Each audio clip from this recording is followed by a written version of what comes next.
बच्चों इस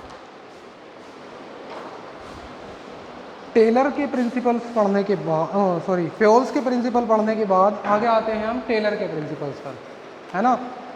जो फेयोल्स आपके प्रिंसिपल्स थे, उन प्रिंसिपल्स में खास बात थी कि वो मैनेजर के लिए थे, यानी मैनेजर को कैसा होना चाहिए, उसमें क्या क्या क्वालिटी होनी चाहिए, है ना। और दूसरा वो जो प्रिंसिपल थे उनको कहते थे मैनेजीरियल प्रिंसिपल, यानी मैनेजमेंट वाले प्रिंसिपल, तो मैनेजर ही फॉलो करता होगा। लेकिन एक और प्रिंसिपल्स आते हैं जो प्रिंसिपल रिलेट करते हैं डेवलप्ड बाई F.W. टेलर, ठीक है। अब ये जो F.W. साहब हैं, इन टेलर इन प्रिंसिपल्स में क्या खास बात है, देखो पहली बात तो वो मैनेजीरियल प्रिंसिपल थे और ये साइंटिफिक प्रिंसिपल्स हैं, यहाँ पर साइंस अप्लाई करनी है, ठीक है। तो वहाँ पर मैनेजमेंट की बात आ रही थी, तो सबसे पहली वीडियो में मैंने आपको बताया कि मैनेजीरियल यानी मैनेजमेंट प्रिंसिपल्स में और साइंटिफिक प्रिंसिपल्स में एक तरीका डिफरेंस होते थे। डिफरेंस निकालो जरा, डिफरेंस क्या थे उसको पढ़ते हैं एक बार। सबसे फर्स्ट पेज पर management principle versus pure science principle, है ना। देखो क्या कहते हैं, ये परफेक्ट डिफाइन होते हैं साइंटिफिक वाले, वो परफेक्ट डिफाइन नहीं होते, सिचुएशन के हिसाब से चेंजेस होते हैं, और वो base on the past experiment थे। ये साइंटिफिक क्या होता है, ये रिसर्च बेसिस होते हैं, यानी इस पर प्योरली रिसर्च किया जाता है ना। और scientific principle do not change with the time, यानी ये टाइम के हिसाब से चेंज नहीं होते, जो एक बार डेवलप कर दिए वो डेवलप हो चुके हैं, ठीक है। तो कुछ बेसिकली डिफरेंस थे, यानी मैनेजीरियल प्रिंसिपल एक रूल्स पर चलते हैं, क्या रूल्स, जो मैनेजर ने अप्लाई करे, लेकिन साइंटिफिक प्रिंसिपल किसी इंडिविजुअल रूल्स के हिसाब से नहीं चलते। ये वो रूल्स हैं जो जनरल एप्लीकेबल होते हैं और डेवलप कराए जाते हैं कुछ कंडीशंस के हिसाब से। कैसी कंडीशन है हम इस पहले प्रिंसिपल्स में पढ़ेंगे, है ना। देखो सबसे पहली कंडीशन ये है कि F.W. टेलर ने दो चीज़ें डेवलप करी, एक तो साइंटिफिक प्रिंसिपल थे, है ना, एक साइंटिफिक टेक्निक थी। तो पहले हम इन प्रिंसिपल्स को देख लेते हैं, साइंटिफिक प्रिंसिपल और फेयोल्स वाले जो प्रिंसिपल थे वो कौन से थे, मैनेजीरियल प्रिंसिपल, ठीक है। तो देखो सबसे पहली इसकी जो कमियां हैं, मतलब जो इसकी क्वालिटी है वो क्या है, although the scientific principle developed some scientific technique by conducting various experiment at his workplace। Difference first page वाला difference, scientific principle based on experiment, managerial principle based on practice, जो चल रहा है उसी को ही फॉलो करने लगते हैं। यानी एक बार मैंने कोई काम किया और काम करने के बाद मेरे उसी काम को दूसरे ने फॉलो कर लिया, तो ये कौन सा था, मैनेजीरियल प्रिंसिपल था, यानी सेम काम को फॉलो कर रहे हैं दूसरे को देखकर, यानी जो पुराना हुआ उसको कर लिया, लेकिन हमने इसको साइंटिफिकली प्रूव किया तब उसको अप्लाई किया, ठीक है। देखो क्या क्या था इसमें, page number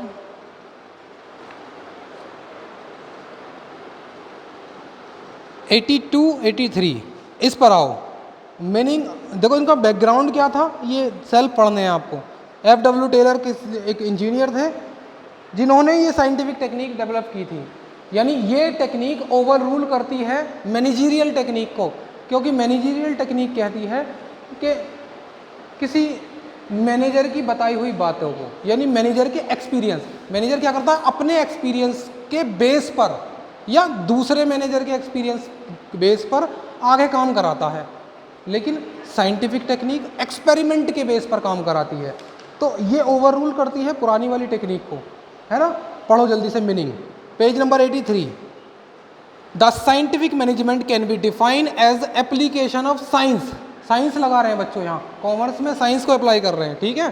for each and every element of management in the general language it means apply scientific tools, scientific tools, method, technique, ये सब कुछ अप्लाई करनी है। किस लिए कर रहे हैं, हमारे यहाँ पर जो मजदूर है ना उनसे काम लेना है, ठीक है। उनसे काम किस लिए? आउटपुट को इंक्रीज कराने के लिए, यानी प्रोडक्टिविटी में काम कराना है। मैनेजरियल टेक्निक कहाँ पर काम करती थी? मैनेजर के एफर्ट पूरी ऑर्गेनाइजेशंस पर की तरफ जो भी होते हैं, चाहे वो कहीं भी हो, वर्कर के लिए हो, मिडिल लेवल एम्प्लॉय के लिए हो या किसी के लिए हो, यहाँ पर हम आउटपुट इंक्रीज कराने के लिए वर्कर की तरफ को देख रहे हैं। ठीक है। The scientific management insist on replacement of rule of thumb. Rule of thumb कहाँ पर थे? मैनेजरियल वाली बातें हो रही थी रूल ऑफ थंब की। तो यानी रूल ऑफ थंब का मतलब मैनेजर अपनी चला रहा है, अपनी कहानी सुना रहा है, ये नहीं कह रहा कि प्रैक्टिकली जाकर देखो क्या होना है। मैनेजर ने रूल्स बना दिया कोई भी कि ऐसे काम करना है। जैसे मैनेजर रूल्स पता कैसे बनाता? रूल्स बनाता है कि मैनेजर को पता लगा कि 1 unit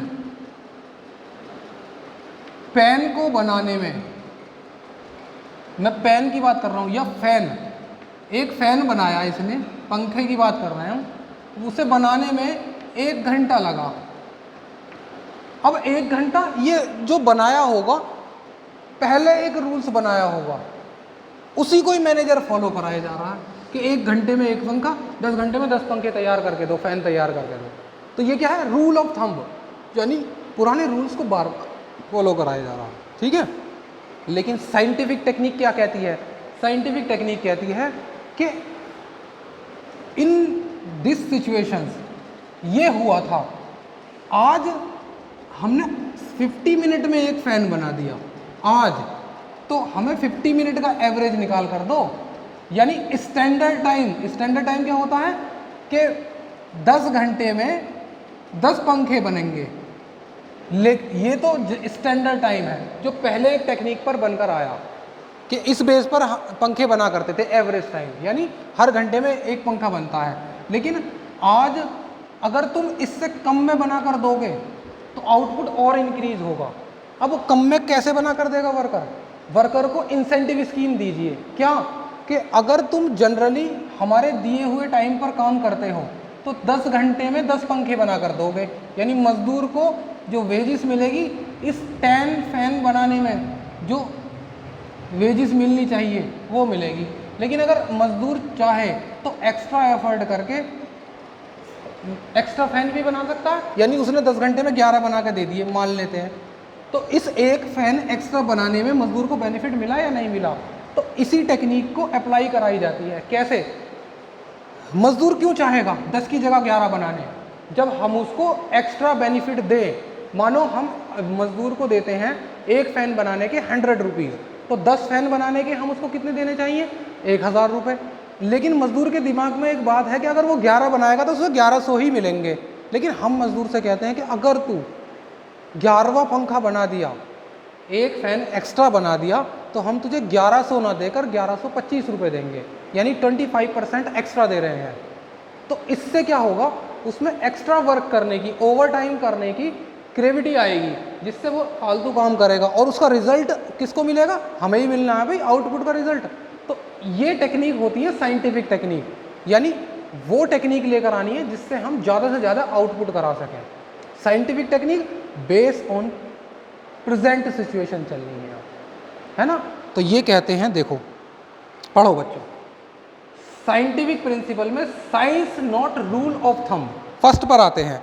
according to this principle Taylor insist, देखो वैसे तो ये 4 हैं, 4 में ये दोनों जो हैं ये एक ही हैं, ये इसको एक्सटेंड करके बना दिए, इसके 2 पार्ट कर दिए हैं। ठीक है, तो बेसिकली कितने हुए? 1, 2 और 3, जनरली 3 हैं, ये 3 के 4 कर दिए हैं। ठीक है, पढ़ो इधर। According to this principle Taylor insist that each job performed in the organization should be based on scientific inquiry. Scientific inquiry कीजिए, उसके बेस पर जॉब कराइए, है ना। देखा हमने जाकर के प्रैक्टिकली वर्कर का दिमाग क्या कह रहा है। वर्कर का दिमाग चाहता है कि अगर थोड़ा सा फालतू काम कराओगे तो उसको एक्स्ट्रा चाहिए, तो हम क्या करें?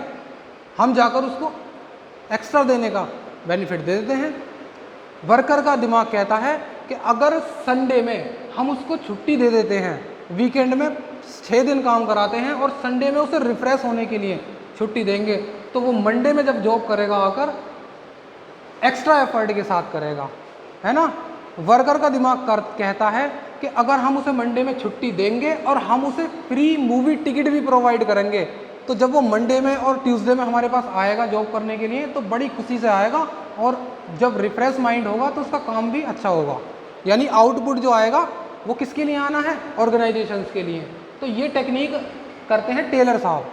इंजीनियर थे ये, इन्होंने पहचाना कि लोगों से काम कैसे कराना है, काम कराने की टेक्निक ढूंढ रहे हैं बार बार, क्योंकि हमने उसको मैनेजरियल प्रिंसिपल के हिसाब से ये बता तो दिया कि हर 1 घंटे में 1 पंखा तैयार होता है, 10 घंटे में 10 पंखे तैयार होंगे, ये तो वो बनाएगा ही बनाएगा, लेकिन कुछ ऐसा तरीका लेकर आओ कि वो उससे भी ज़्यादा काम कर दे, है ना। Taylor insists that each job performed in the organization should be based on the scientific inquiry and not on institutions. Institutions का मतलब जो पढ़ाया गया बस वही, यानी जो किताबों में लिखा हुआ है प्रैक्टिकली हम वही करते हैं। क्या एक बीटेक इंजीनियर, मानो वो सिविल इंजीनियर है, ब्रिज बनाना उसने किताबों में देखा कि उसकी डायमेंशन जो भी कुछ देखनी है वो कैसे हम क्रिएट करते हैं, क्या वो बुक के बेस पर ब्रिज बना देगा? नहीं बनाएगा, जाकर प्रैक्टिकली उसे देखना होगा कि वहाँ सिचुएशन के हिसाब से हमको कैसे मैनेज करना है। दिस इज साइंटिफिक प्रिंसिपल्स, ठीक है। रूल ऑफ थंब क्या था? वो जो किताबों में लिखे हुए रूल्स हैं उस ब्रिज को बनाने के, वो रूल ऑफ थंब है, ठीक है। पढ़ो, एग्जाम्पल पढ़ाता हूं मैं, बाकी तुम इसे करना। In the rule of thumb standard time required to do particular job. Standard time क्या था? 1 घंटे में 1 पंखा तो कम से कम बनाकर देना है, 10 घंटे में 10 पंखे बनाकर देने, ये है स्टैंडर्ड टाइम, यानी दिया गया टाइम। लेकिन अगर उससे ज़्यादा करोगे, ज़्यादा कराने का लालच हमने दे दिया ना, 25% एक्स्ट्रा, वो है साइंटिफिक प्रिंसिपल। ये क्या है? Science. Decide by the manager on the basis of his past experience. Taylor insist that standard time for the job should be set up scientifically. Standard time scientifically set up हुआ by performing time study in the organisation and the target should be fix, और उसके हिसाब से day target fix करा जाएगा, ठीक है बच्चों। इसके बाद आते हैं हार्मनी नॉट डिस्कॉर्ड। देखो क्या होता है, कंपनी में 2 तरह के वर्कर होते हैं, हर बिजनेस ऑर्गेनाइजेशंस के अंदर 2 तरह के वर्कर होते हैं। एक जो अपर लेवल पर काम करते हैं,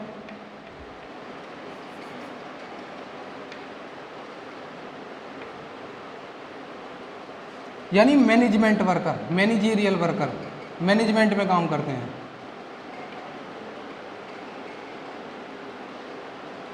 एक होते हैं मिडिल लेवल पर और लोअर लेवल पर।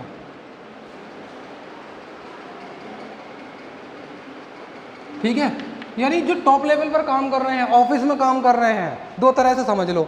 एक वो जो ऑफिस में बैठे हुए काम करते हैं, और एक वो जो प्रैक्टिकली वर्क करते रहते हैं वहाँ पर।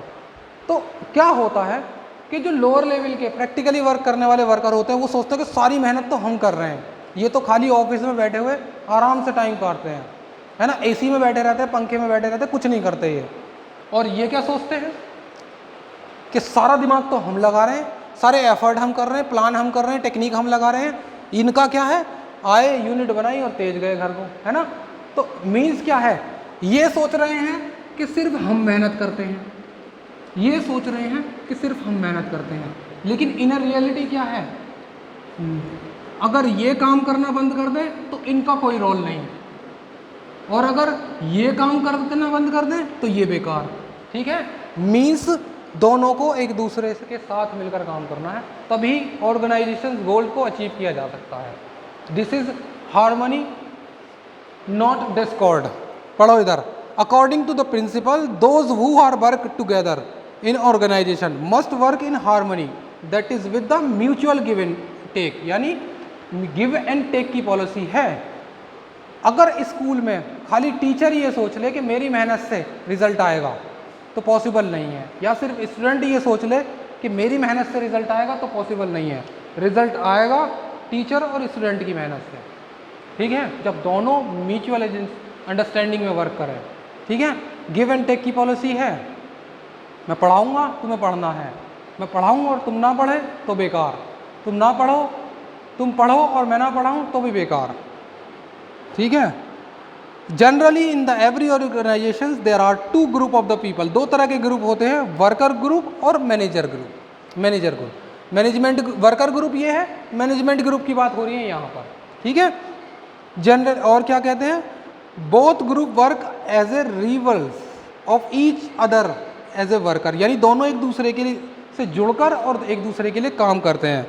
Always feel that they are under padding, यानी ये क्या सोचते हैं कि सारी मेहनत तो हम करते हैं, सैलरी इनको ज़्यादा मिलती है। ये क्या सोचते हैं, मेहनत हम ज़्यादा करते हैं, ये आराम से बैठकर सैलरी ले जाते हैं। ऐसा होता है ना, जैसे एक ऑफिस में काम करने वाला व्यक्ति, कितनी सैलरी मिलती है उसको, 10,000 20,000, है ना। लेकिन मार्केट में एक फ्रूट्स का या वेजिटेबल्स का स्टॉल लगाने वाला व्यक्ति 500,000 पर डे अर्न कर लेता है, यानी मंथली 30,000 पर मंथ अर्न कर लेता है। तो हम क्या सोचें, भाई हमसे बढ़िया तो ये है नहीं, उसके एफर्ट उसके लायक हैं। ऐसा ही ऑर्गेनाइजेशन में दो तरह के वर्कर होते हैं कि वो जो वर्क करते हैं वो पर यूनिट वर्क करके ज़्यादा ले जाते हैं कभी कभी ऑफिशियल वर्करों से, यानी मैनेजीरियल वालों से, लेकिन दोनों एक दूसरे के लिए काम कर रहे हैं, एक दूसरे से जुड़े हुए हैं, काम इनका भी बराबर है, काम इनका भी बराबर है। देखो, Taylor insist that, bold line को पढ़ रहा हूं मैं, there is need for both group to change their attitude for each other, यानी दोनों को अपने एक दूसरे की लिए सोच बदलनी होगी, एक दूसरे को प्रमोट करना होगा। ही इंसिस्ट ओनली मेंटल रिवोल्यूशन, यानी उनके सिर्फ दिमाग को रिवैल्यूट करा जाएगा, कि उन्हें बताया जाए कि वास्तव में तुम दोनों ही एक दूसरे के लिए इंपॉर्टेंट हो, which means complete change of attitude and outlook for each other. ठीक है, एग्जाम्पल पर आते हैं। Main object of worker is to earn more and object of management is to maximize the production, यानी दोनों का ही ऑब्जेक्ट क्या है, वर्करों का काम करना और मैनेजमेंट का काम अपना काम करना, और दोनों का मिलकर ऑब्जेक्ट क्या होता है, maximization of profit for organization, है ना। और कब पॉसिबल होगा, जब दोनों एक दूसरे के साथ मिलकर काम करते हैं। ठीक है,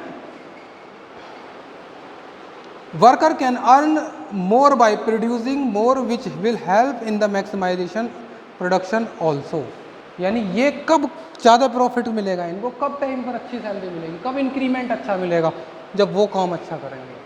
लेकिन अगर ये इनको देखकर जेलिसी करते रहे तो ना तो ये कामयाब हो पाएंगे ना वो कामयाब हो पाएंगे।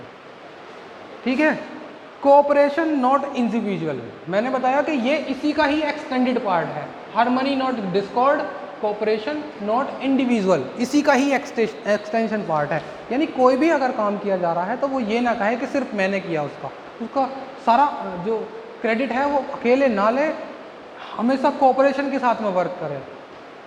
ये ना सोचे कि सारे जो रिवार्ड है मैं अकेला ही ले जाऊँ। ठीक है, जब वो कोऑपरेशन के साथ वर्क करेंगे तब उसका कुछ ऑर्गेनाइजेशन का गोल अचीव होगा। This principle is extension of harmony, है ना, क्या करें, हार्मनी नॉट डिस्कॉर्ड का एक्सटेंशन है। According to this principle worker must be carry on in cooperation, सहयोग के साथ में वर्क करना है एक दूसरे के। ठीक है, which each other with the mutual confident. लेकिन पहले में यानी हार्मनी नॉट डिस्कॉर्ड में डिफरेंस क्या था, मैनेजमेंट वर्क ग्रुप और वर्कर ग्रुप दो डिवाइड कर दिए। यहाँ पर हम कोऑपरेशन इंडिविजुअल भी हो सकता है, मैनेजमेंट ग्रुप के अंदर ही हो सकता है। एक ऑफिस में 4 अकाउंटेंट वर्क करते हैं तो हो सकता है उन चारों की ही बात हो रही है कि आपस में कोऑपरेशन के साथ में वर्क करें। हो सकता है मैं इन दोनों के कोऑपरेशन की बात कर रहा हूँ, हो सकता है मैं इनके अंदर जो वर्क कर रहे हैं उनके कोऑपरेशन की बात करूँ। ठीक है, तो थोड़ा सा डिफरेंस था यहाँ पर, बस इतना सा, क्योंकि इससे पहले वाले में इन दोनों को आपस में एक दूसरे का कोऑपरेट कराया जाता, लेकिन इसमें यहाँ पर भी कोऑपरेट इंडिविजुअल हो सकता है, यहाँ पर इंडिविजुअल हो सकता है, दोनों को मिलकर इंडिविजुअल हो सकता है। नेक्स्ट पर आते हैं बच्चों, डेवलपमेंट ऑफ वर्कर। देखो, डेवलपमेंट ऑफ वर्कर का मतलब, अगर किसी ऑर्गेनाइजेशन में काम करने वाले एम्प्लॉय को हम वेल ट्रेंड करता रहें, हर महीने उनको ट्रेनिंग देते रहें, हर महीने उनको स्टडी मटेरियल प्रोवाइड कराएं, तो उससे क्या होगा, उनका इंडिविजुअल जो एफर्ट होगा, टेक्निक होगी, है ना, क्रिएटिवनेस जो होगी वो बढ़ेगी।